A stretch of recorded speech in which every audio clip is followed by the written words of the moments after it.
Now, police were fighting with each other in public in Northampton at the weekend, but it's not as bad as it sounds. It was all in the name of charity. The Blue on Blue boxing event at the Deco took place in aid of Alfie Bear's journey, which battles against childhood cancer. Now, Alfie Thomas was just 6 years old when he died from an aggressive tumour of the brainstem called DIPG, and his mum and dad join me in the studio now. Good evening, Zoe and Danny Thomas. Hi. Thank you very much for coming in. Thank you for having us. So first things first then, let's talk about Alfie, if that's okay with you. Yeah. Take us through what happened. Well, Alfie was just a beautiful boy, always smiling for everybody. And he started becoming very sleepy. He would be unbalanced when walking, slurring his words, and then had a seizure at school. So we took him into A&E on the Friday, and on the Monday he was diagnosed with a terminal brain tumour, DIPG. So it sounded like it all happened pretty quickly in the grand scheme of things. The sleepiness was over a few months, but the symptoms, dribbling, unbalanced, it progressed very quickly. So when that's all happening, as a mother, what's going through your mind? Obviously I knew Alfie wasn't right, and I just didn't know what was wrong with him. I never for a minute thought that he had a brain tumour because, to be honest, I didn't know the symptoms of a brain tumour. When we were told it was a brain tumour, we didn't even associate tumour with cancer.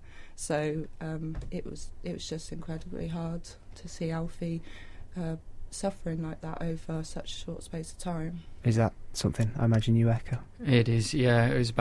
He was 5 years old when this happened. It was July 2013, and when we were given the results, we just sat there in shock, and a million questions running through your mind, and obviously you sat there wondering what can actually be done about this.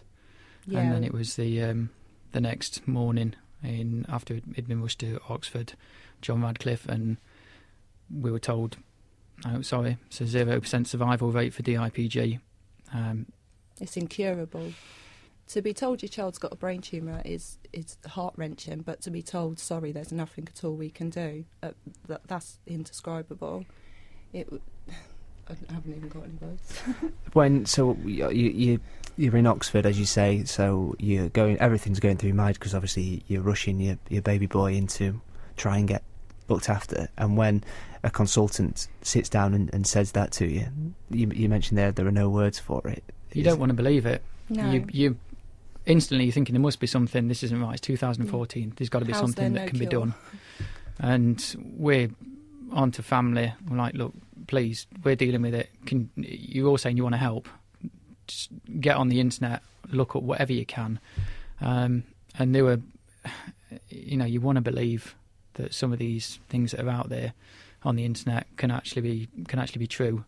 And at the end of the day, it was all fruitless in terms of not what the doctors did, but solutions that we thought we were looking up and could be possibilities. It's one of those things, isn't it, when you think to yourself, when you hear about all these people going to different countries, that just because there's not anything here just because there's not anything here in the UK, you think to yourself, well, there might be something in America. And imagine that. What is it like though when you're frantically? What even do you type in on the internet search engine? The first thing we googled after diagnosis was DIPG, which you're actually told not to do. And the reason for that is because the first searches that come up are things like 0% survival rate, or a lot of other children's stories where they've sadly passed away. There was just nothing. We looked at cures in other countries thinking, somebody's got to have a cure for this, but there just is nothing. And it's unbelievable to think that your child's been diagnosed with something and there's just no cure. How I imagine that you don't believe what's coming back to you on the internet. I imagine you just doubt every single website that you look at when that happens. Yeah. And your friends and family, you say that they wanted to help. How were they around you when you received this news? Because I imagine between you as parents and a couple, it's difficult enough. But what are your family and friends saying to you? Family and friends were just as shocked as us. Nobody had heard of DIPG. To be honest, we knew very little about any childhood cancer until Alfie was diagnosed. I think a lot of that's down to the awareness and there not being enough of it out there. they were all just the same as us, shocked. They there has to be something, but there's not, and it's just the shock. It's just really upsetting. And your own parents, what were they saying about it all? Well, we were most worried about telling them. We obviously told them fairly soon after we got the news, and we were worried about how they, there's us in the situation. We were worried about how they were going to react. We had to get on the phone and say, you're not driving, are you? You can sit down. We've got something to tell you. And they were, they in turn they're then thinking about us, and they're trying to hold it together for us and say something supportive on the phone. And it's just a nasty, horrible situation. No, nobody we spoke to had heard of DIPG. I mean, less than 40 children a year are actually diagnosed with it in the UK. And until, like we said, Alfie was diagnosed, certainly none of our friends or family had heard of DIPG. How do you explain it to Alfie? That was very hard. Alfie obviously knew that he was ill, but he just woke up every day and smiled, and he just accepted that was his life now.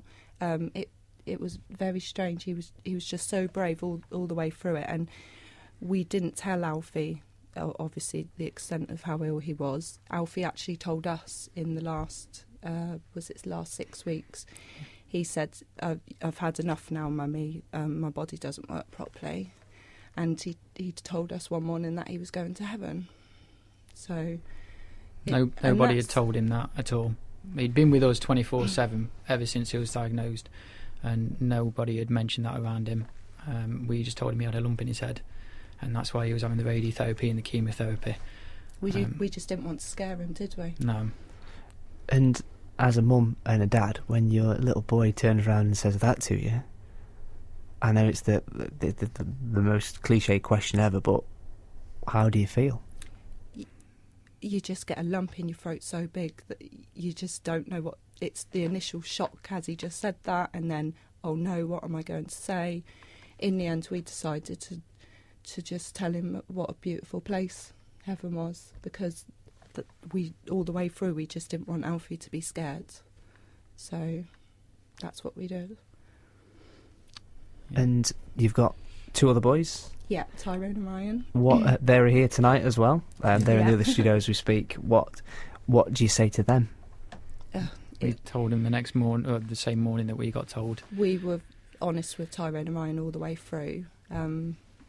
They obviously knew something wasn't right, and they could see, Alfie was in hospital. So we were just honest with them. We told them that Alfie had a brain tumour and that he was having radiotherapy, and we told him that unfortunately that there wasn't a cure for this type of brain tumour, but not to give up hope. And Ryan didn't understand straight away. He thought he did. And then a couple of days later he made a comment. How's Alfie going to live if he's paralysed? Right, all right. He hasn't understood that, and had to sort of be broken to him a second time. But the strength in the boys was fantastic. Amazing. Yeah, and you've got... It's okay. Don't worry about it. It's okay. And you've got 3 boys, and I've come from a big family of boys. They were always very, very boisterous and things like that. Yes, definitely. How do they change in their interactions between each other? Tyrone and Ryan have really had to grow up in the last 18 months, but the way that they were towards Alfie was just amazing. Mothering him, helping take care of him, just wanting to be there for him. And they didn't like play fighting with him in case they hurt him. But I mean, Alfie just laughed every day and made us all laugh every day, that they were still having the usual jokes and enjoyed days out together. The boys have just been amazing. And that must have been one of those things that even in a terribly tough time like that must have just been quite a nice family moment, seeing that everyone's pulling together. Yeah. And even your 2 young lads that are all... is everyone under 10 at this point as well? Tyrone's 14. 14, yeah. And at this time then, so everyone's still looking young and everyone's still obviously getting on. It must have been quite a nice moment. It was lovely. It's unbelievable. I can't express how proud I am of both of them. They both grew up so much in the ways that were needed at the time, and they were absolutely fantastic. And the way they supported us, and they did. I mean, they're our children, but they supported us as well. And Alfie was, despite what was going on, the fact that we were 100% focused on him. Alfie was so happy. There was 2 days out of the hole since he was diagnosed, 2 days that he didn't smile. But the rest of the time he was still such a happy little boy. We'll get the latest on the roads now. Are you okay to stay around for a couple of minutes, because we'll play some music and then we'll come back and have another chat and talk about the weekend and about how you're trying to preserve his memory and going forward. Is that okay with you? Okay, well, we're back with Danny and Zoe in the next few minutes. So this song you're about to hear is quite special to the family. I'll tell you why in the next few minutes. It's been picked. In fact, I'll tell you in a moment. Michael Jackson and Love Never Felt So Good on BBC Radio Northampton, picked in by Alfie's two older brothers, Tyrone and Ryan. And Ryan can do the moonwalk, which we were very impressed with, weren't we? Yeah. We liked that. It was very good. We had a special treat for that. We'll have to put a video on the Facebook page. Now he's gone all embarrassed now. He's gone all embarrassed. We're talking to Zoe and Danny Thomas. We're talking about the fact that police were fighting in Northampton this weekend, but all for a good cause. It was all for charity. We'll come to that event in the next few minutes. So we've been hearing about Alfie and the what happened with him. Yeah. We're talking about the family and how, obviously, you reacted to it all. The events like the weekend, how touched are you by those? It's just overwhelming. A lot of these people have never met Alfie, and yet they contact us and say they want to do something to help. It is just overwhelming, isn't it? Do you want to explain what happened at the weekend as well? The Alan Dyer from Northampton Police organised a Blue on Blue charity boxing event. There was 22 police officers fighting. Many of whom had never boxed before, but they all did amazingly well. And they were marched into the ring by Northampton Pipe Band, which was also very emotional. And over 700 people turned up on the night to support it. It was just unbelievable. It's such an amazing night, and like I said, they all did amazing. 700 people. Yeah, that's a lot. When you walk into a room, when you walk into the deco, and all these people are obviously there to raise money for Alfie and obviously DIPG. Yeah, it made us well up a bit, to be honest. It was just seeing all those people there, knowing they're all there to support Alfie's Journey Fund, was just amazing. What's it like for you? It's fantastic, and we knew that, for instance, the auction prizes, a lot of them were bidding. They bid more when it's a charity. They know the money's going to charity, and everyone involved in the whole night. I've got to give my thanks to them now, because they were absolutely amazing, and what they put forward and the effort they put on it in as well. Alan organising it. The boxers been training for months and months, or police officers, should I say, been training for months and months boxing. And like I said, 99% of them not done it before. No. And I don't think Alan has organised a boxing event before, but he worked extremely hard. Will he do it again? Once he's de-stressed from this one. Yeah. So you turn up at an event like that then, where police officers are boxing each other to raise money at the Deco Theatre, 700 people, you walk in, you can't believe all these people are there, and then afterwards you get handed a cheque. Yeah. That's, again... It's a massive amount of money for one night, and... yeah, it is overwhelming. It really is. It is, yeah. It's a word that gets said a lot, but I imagine it is, in its truest sense, it is just overwhelming, is it? It is overwhelming. Like I said, many of these people have never met Alfie before, but yet they're so willing to help out and support Alfie's Journey Fund, and again, it is just overwhelming. That is the best word for it. So it's all raising money to try and help find a cure for DIPG. Paediatric brain tumour research, including DIPG, because it's just extremely underfunded. They get less than 2% of UK funding. So last March we decided to join up with the Brain Tumour Charity to create Alfie's Journey Fund. They're just an amazing charity anyway, that they fund cutting edge research, and they do a lot for awareness, and obviously with their Head Smart campaign as well, to raise awareness of the symptoms of paediatric brain tumours. So we just wanted to help make some kind of difference in Alfie's memory. And going forward then, with all these ideas, and when you're working towards something like this, I know obviously the reason why you're doing it is obviously a very, very sad reason, but does it kind of fill you with hope that you can try and make sure that people don't have to go through what you went through? think that's what we've got, and a lot of the other parents that set up these groups. It is the hope. It's the hope that one day there is going to be a cure, and we're all doing this in a lot of us in our children's memories. So, one day there will be a cure, and it's contributing we will be towards happy on that. Getting that cure quicker, getting that there faster. Like I say, it's 2014. It's not the news you should be hearing when your child's diagnosed with cancer. Is that, sorry, that's it. It's just a question of time now. We can't help Alfie, but we hope we can help other children in the future. So on the 12th of December, there's a special Wear Your Christmas Jumper Day. Christmas Jumper Day for Alfie. Alfie loved Christmas. So we're just asking everybody to wear a Christmas jumper on the 12th of December and donate £1 to Alfie's Journey Fund. And if people want to find out more, you mentioned the website a couple of times. Do you want to give us the Alfie's details? got a website. It's www.alfiebearsjourney.co.uk, and he can also be found on Facebook, Alfie Bear's Journey with DIPG. I'm on the website now, and there's just a big, at the top, a big smiling picture. Smiley face, yeah. Of Alfie. In the future then, how do you think you'll remember your son? The memories never fade.